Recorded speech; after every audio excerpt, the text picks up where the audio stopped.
जिस समय वो ध्यान में बैठते हैं, जिस समय वो आत्मा का ध्यान करते हैं, उस समय उनकी क्या दशा होती है। स्वरूपाचरण चारित्र, स्वरूपाचरण चारित्र में मुनिराज बाहर की प्रवृत्ति नहीं करते, कोई भी क्रिया नहीं होगी, मन वचन काय अभी बता रहे हैं। तो ऐसे जब वो हैं जिन परम पैनी सुबुद्ध छैनी भेद विज्ञान रूपी छैनी से अपने तत्व की दृष्टि से वर्णादि अनुरागादि को निज भाव से न्यारा किया। निज भाव को, निज भाव से नहीं, निज भाव को न्यारा किया। कल हमने इसकी विशद व्याख्या की थी कि उन्होंने दुनिया को अलग नहीं किया, वो खुद दुनिया से अलग हो गए। दुनिया को अलग करना द्वेष है और दुनिया से अलग हो जाना ये भेद विज्ञान है, वीतरागता है। किसी वस्तु को अपने से अलग करना द्वेष का कारण भी हो सकती है, लेकिन उससे स्वयं हट जाना कि नहीं यहाँ राग द्वेष होते हैं, मैं खुद ही हटा जाता हूँ। दूसरे को हटाना और हम स्वयं हट जाना बहुत बड़ी चीज़ है। नहीं आप लोग तो बैठिए, मेरे अनुकूल हम दूसरे स्थान पर बैठ जाएंगे। वर्णादि और राग आदि के जो पुद्गल में थे, उन्होंने कहा नहीं मैं आपको नहीं हटा रहा हूँ, मैं ही इन पुद्गल आदि कर्मों से मैं खुद हटा जाता हूँ। और फिर क्यों हटे ऐसा, निज को क्यों हटा लिया। निज माँ ही निज के हेतु निज कर आपको आप ही गए। किसी देश भाव से नहीं, किसी पलायनवाद से नहीं, किसी भाव से नहीं, निज माँ ही निज के हेतु कर आपको आप ही गए। अपने आत्मस्वरूप के लिए अपने कारण से ही, किसी को कोई आरोप नहीं। वेद विज्ञानी मुनिराज कभी भी कोई कारण नहीं है, मैंने तुम्हें कोई तकलीफ दी है नहीं, मेरे से तुम परेशान थे नहीं, तो फिर तुम मेरे से दूर क्यों हट गए। बोले मुझे कोई गिले शिकवा नहीं है, मुझे कोई राग द्वेष नहीं है, मैं बस अपने आत्मा में स्थिर रहना चाहता हूँ। ऐसी परिणति कभी कभी किसी से नहीं बनती है। भैया उससे तो हमने बोलना ही बंद कर दिया, यानी इसमें तुम्हें वीतरागता नहीं है, वीतरागता नहीं है, क्योंकि वो बहुत परेशान करता था, हमसे लड़ता था, झगड़ता था, मेरी कभी नहीं, मैंने तो उससे मौन ले लिया। ऐसे में तुम्हें स्वरूपाचरण चारित्र नहीं होगा, मुनि महाराज भी क्यों ना हो।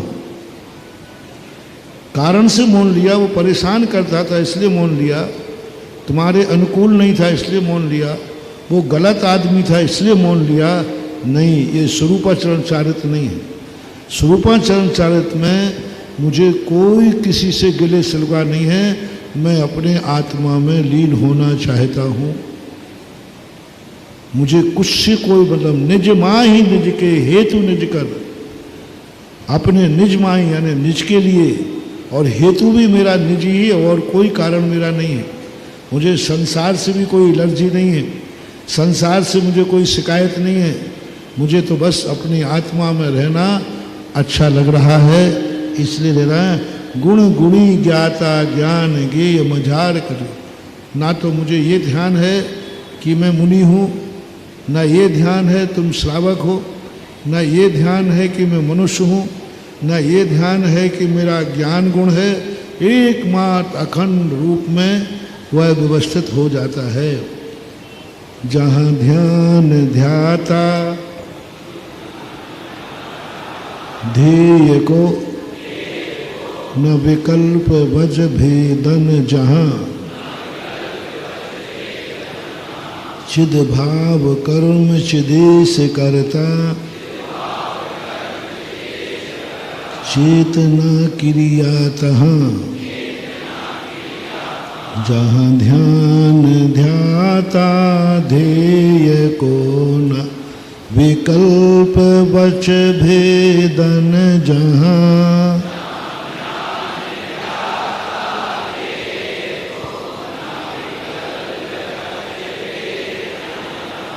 चिद भाव कर्म चिदेश करता चेतना क्रिया तहाँ।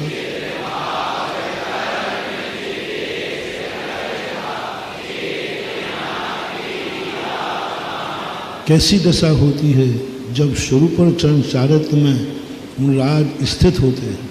7वें गुण स्थान से लेकर के 12वें गुण स्थान तक के मुनिराजों की दशा बताई जा रही है, 6ठे गुण स्थान की नहीं। सप्तम में भी प्रवृत्ति परक नहीं, जब निर्वृत्ति परक होता है।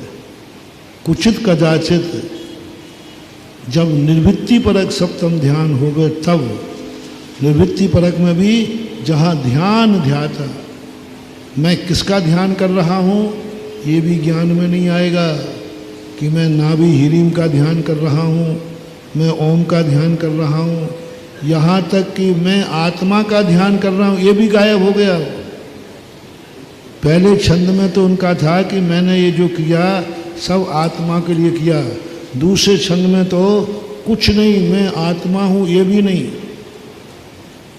संसार में क्या हूँ कुछ भी नहीं, ध्यान ध्याता, मैं ध्याने वाला हूँ ऐसा भाव भी नहीं आता। मैं किसका ध्यान कर रहा हूँ ये भी उनको अनुभव में नहीं आता। जिस समय शुद्धोपयोग की दशा होती है बहुत थोड़े समय के लिए होती महानुभाव, इसका उत्कृष्ट काल एक अंतर्मुहूर्त है। एक अंतर्मुहूर्त के लिए यदि टिक जाए तो केवल ज्ञान हो जाए, इससे ज़्यादा ये दशा नहीं बनती है। और एक अंतर्मुहूर्त कोई ऐसा मत मानना कि 48 मिनट 47 मिनट वाला नहीं, चुटकी बजाते एक क्षण मात्र में ये अंतर्मुहूर्त होता है। उसके नीचे कभी आती है ऐसी दशा, एक समय को, 2 समय को, 3 समय को, बहुत क्षण मात्र को, एक आउली प्रमाण भी यदि ये दशा टिक गई तो वह मुनि धन्य हो जाता है। कहाँ कैसी दशा देखो मुनिराजों की, कैसा है मुनि पद। संसार के सारे विकल्पों को छोड़ करके ऐसे ही नहीं मुनि बन जाते हैं, ऐसे ही नहीं मुनि बनते हैं कि चक्रवर्ती पद छोड़ दिया, क्या कमी थी उनके, तीर्थंकर पद छोड़ दिया, क्या कमी थी उनके यहाँ। सारी संपदा भरी भूति भोग विलासताएं भरी हुई थी, लेकिन वे भी रास नहीं आई उनको। और उनको कितना वैभव, 1,18,000 घोड़े हैं, 84 लाख हाथी हैं, 6 खंड की विभूतियाँ हैं, 96,000 रानियाँ, सब कुछ तो है, शरीर स्वस्थ है, उसके बावजूद भी उनको वहाँ रास नहीं आ रहा। यहाँ है क्या?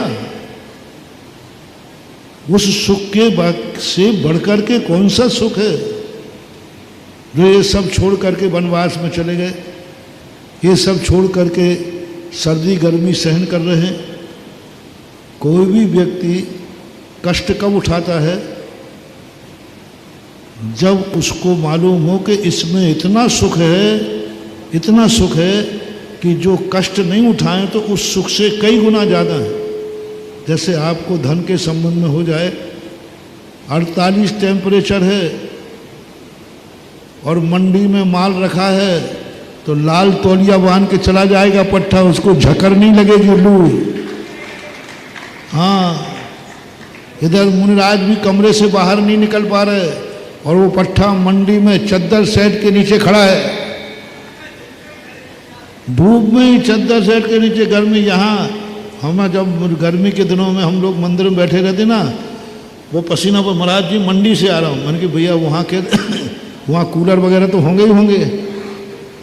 अरे महाराज जी कहाँ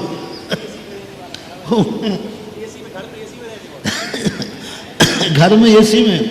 अब देखो एसी का सुख और मंडी में डांक लगाते समय का सुख, दोनों में सुख कौन सा ज़्यादा है? घर में देखो, घर में कूलर है, पंखा है, एसी है, और वहाँ डांक लग रही है, जब बोली लगती ना तो धूप में खड़े हैं, 48 टेम्परेचर है। अब इन दोनों में बताओ सुख कौन में है? अब मुझे समझ में नहीं आया, कैसे पागल लोग हो तुम लोग। इधर एसी का सुख और उधर धूप का लपटें लग रही हैं, तो भी तुम्हें आनंद। बहुत बढ़िया उदाहरण है, बहुत बढ़िया उदाहरण है। तुमने मंडी में धूप का दुख एसी में रहने वाले सुख से भी ज़्यादा है। ऐसे ही हम लोगों को संसार के वो सारे सुख और ये मंडी में धर्म की डाक लगाने का सुख उससे भी ज्यादा है।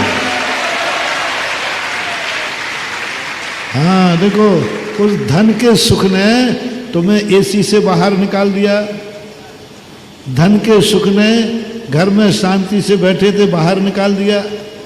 देखो, धन के सुख में व्यक्ति अपना परिवार छोड़ के कहाँ कहाँ जाता है। नौकरी करते हो ना, कहाँ कहाँ जाना पड़ता है। घर छोड़ दिया, परिवार छोड़ दिए, बाल बच्चे छोड़ दिए। अब देखो, बाल बच्चों का सुख, परिवार का सुख और नौकरी पे जाने का दुख, दोनों में श्रेष्ठ कौन सा है? नहीं, जो तुम बताते जाओ, मैं तो बहुत ऐसा समझा दूंगा कि तुम्हें अच्छी तरह समझ में आ जाएगा कि धर्म क्षेत्र में कष्ट क्यों उठाए जाते हैं।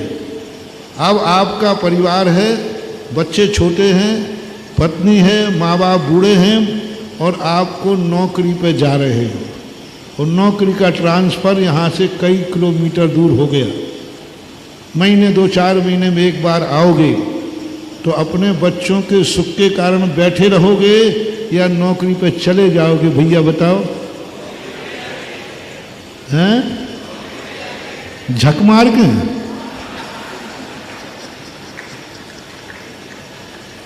कहते ना, वो तो झक मार के जाना ही पड़ेगा हमारा। अब देखो, परिवार का सुख के कारण आप मात्र धन के कारण से आप परिवार का सुख छोड़कर और वहाँ नौकरी पे चले गए। परिवार का सुख छोड़ करके आप लोग देखो